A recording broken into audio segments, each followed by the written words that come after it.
Mauro Zylstra, here we go. Timnas Indonesia. Daya gedor Timnas Indonesia berpotensi kian tajam. Mauro Zylstra, striker muda keturunan Indonesia Belanda, selangkah lagi menjalani proses naturalisasi. Ketua Umum PSSI, Erick Thohir, mengonfirmasi bahwa proses legalitas pemain keturunan segera dimulai, dan Mauro jadi salah satu kandidat utama. Pemain berusia 20 tahun itu tampil impresif bersama Volendam U21, mencetak 17 gol dan 7 assist musim ini. Ia juga sempat debut di tim senior, serta turun di ajang KNVB Beker. Mauro punya garis keturunan dari neneknya, yang berasal dari Bandung dan menyatakan antusias membela Merah Putih. Ia bahkan mulai belajar bahasa Indonesia dan berencana mengambil kursus di Belanda. Diproyeksikan memperkuat timnas U23 dan senior, Zylstra berharap segera berseragam Garuda untuk tampil di putaran keempat kualifikasi Piala Dunia 2026 dan ajang-ajang penting lainnya sepanjang tahun. Kevin Dix, pemain Indonesia pertama di Bundesliga. Sejarah baru tercipta. Kevin Dix resmi bergabung dengan Borussia Mönchengladbach pertanggal 1 Juli tahun 2025, menjadikannya pemain Indonesia pertama yang mentas di Bundesliga. Bek berdarah Maluku ini direkrut secara gratis setelah kontraknya bersama FC Copenhagen berakhir. Dix, 29 tahun, akan memperkuat lini belakang di Volendam dan bersaing dengan nama-nama top seperti Ko Itakura, Nico Elvedi, dan Marvin Friedrich. Tak hanya Dix, Gladbach juga mendatangkan Jens Kastrop dari FC Nuremberg dengan mahar 78 miliar rupiah. Sementara itu, Dix sudah diperkenalkan secara resmi lewat akun Instagram klub, tampak semeringah duduk di ruang ganti barunya.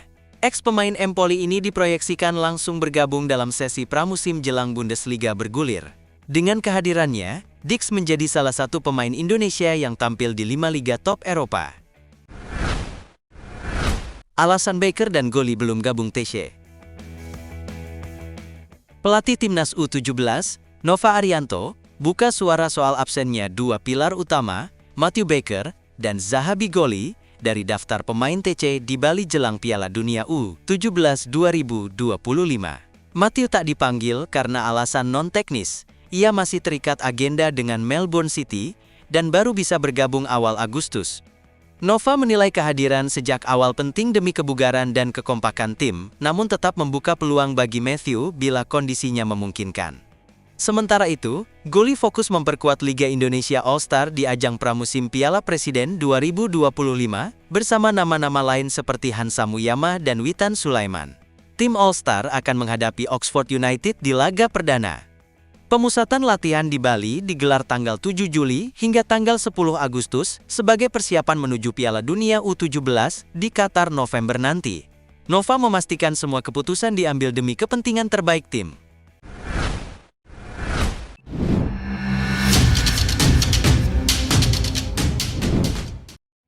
Udinese minat tampung Jay Itzes. Udinese bergerak cepat dalam perburuan bek tengah baru. Klub asal Serie A itu kini mengincar kapten timnas Indonesia, Jay Itzes, sebagai pengganti Jaka Bijol yang hengkang ke Leeds United. Menurut Tutodines, Itzes dinilai sebagai sosok ideal untuk mengisi lini belakang Udinese dalam formasi 3 bek. Negosiasi awal sudah dilakukan pada tanggal 30 Juni lalu, saat manajemen klub bertemu dengan agen Itzes dan menyampaikan tawaran finansial perdana. Meski masih ada selisih nominal, kedua belah pihak optimis bisa mencapai titik temu. Lepasnya Bijol dan Kabasele membuka ruang gaji bagi Udinese untuk mengakomodasi permintaan Itzes. Di antara para peminat, hanya Torino yang disebut-sebut ikut mengintai, itu pun masih malu-malu.